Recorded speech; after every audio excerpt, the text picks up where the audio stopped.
பல்வேறு கோரிக்கைகளை வலியுறுத்தி ஷம்பு எல்லையில் குவியும் பஞ்சாப் விவசாயிகள். டெல்லியை நோக்கி நாளை ஜோடி பேரணி அணிவகுப்பு நடத்த முடிவு.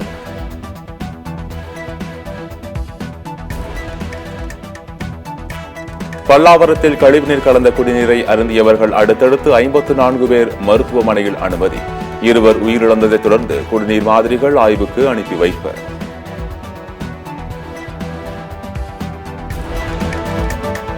வங்கக்கடலில் நாளை மறுநாள் உருவாகிறது குறைந்த காற்றழுத்த தாழ்வு பகுதி. இந்திய வானிலை ஆய்வு மையம் தகவல்.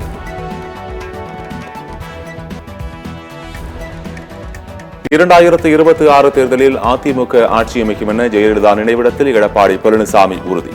அதிமுக ஒன்று சேராமல் எந்த தேர்தலிலும் வெற்றி பெறாது என அதே நினைவிடத்தில் ஓ பன்னீர்செல்வம் திட்டவட்டம்.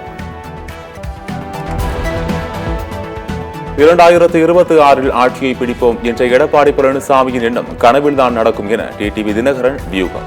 ஜெயலலிதா ஆட்சியை நான் கொண்டு வருவேன் என ஜெயலலிதா நினைவிடத்தில் சசிகலா சூளுரை.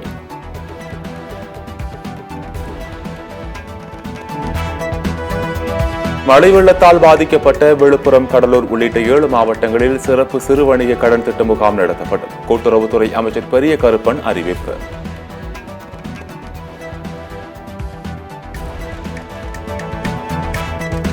மாநில திட்டக்குழுவின் துணைத் தலைவராக உதயநிதியும் உறுப்பினராக தலைமைச் செயலாளர் முருகானந்தமும் நியமனம்.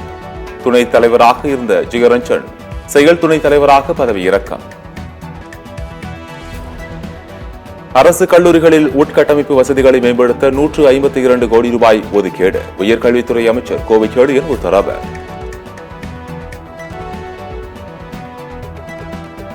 கள்ளக்குறிச்சி விஷச்சாராய வழக்கில் அரசின் மேல்முறையீட்டு முடிவை எதிர்த்து மலிவு அரசியல் செய்வதால் எதிர்க்கட்சித் தலைவர் எடப்பாடி பழனிசாமிக்கு அமைச்சர் ரகுபதி கண்டனம். புஷ்பா 2 படத்தை பார்க்க வந்ததால் கூட்ட நெரிசல் ஏற்பட்டு பெண் பலியான சம்பவம். நடிகர் அல்லு அர்ஜுன் மீது வழக்கு பதிவு செய்து ஹைதராபாத் போலீஸ். தியேட்டர் உரிமையாளர் மீதும் பாய்ந்தது குற்ற வழக்கு.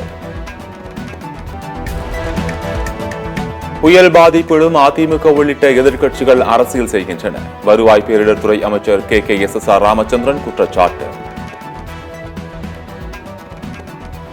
ஆறுகளில் தண்ணீர் வீணாக செல்வதை தடுக்க தேவையான அளவு தடுப்பணைகள் கட்டப்படும். நீர்வளத்துறை அமைச்சர் துரைமுருகன் பேட்டி. மகாராஷ்டிரா முதலமைச்சராக 3வது முறையாக பதவியேற்றார் தேவேந்திர பட்னாவிஸ். துணை முதலமைச்சராக ஏக்நாத் ஷிண்டே, அஜித் பவார் ஆகிய 2 பதவியேற்பர்.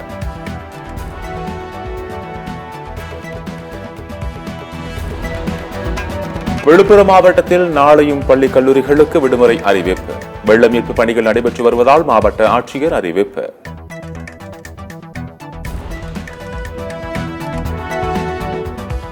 PSLV என்ற ஆலை வெற்றி என்பதை உலக தலைவர்கள் ஏற்றுக்கொண்டுள்ளனர். விரைவில் PSLV 60 ராக்கெட் விண்ணில் ஏவப்படும் என இஸ்ரோ தலைவர் சோம்நாத் அறிவிப்பு.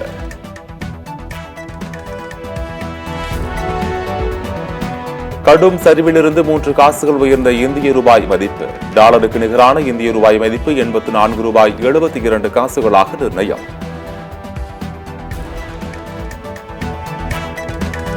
வங்கதேசத்தின் தந்தை என்று அழைக்கப்படும் முஜிபுர் ரஹ்மான் படத்தை கரன்சியில் இருந்து நீக்குகிறது வங்கதேச அரசு. கரன்சிகளை பிரிண்ட் செய்ய மத்திய வங்கிக்கு வங்கதேச அரசு உத்தரவு.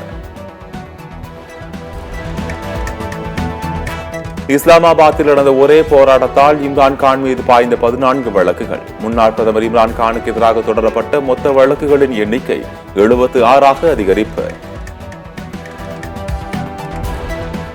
இந்தியாவுடனான உறவை ஜஸ்டின் ட்ரூடோ அரசு சரியாக பேணவில்லை. 39% கனடா மக்கள் கருத்து.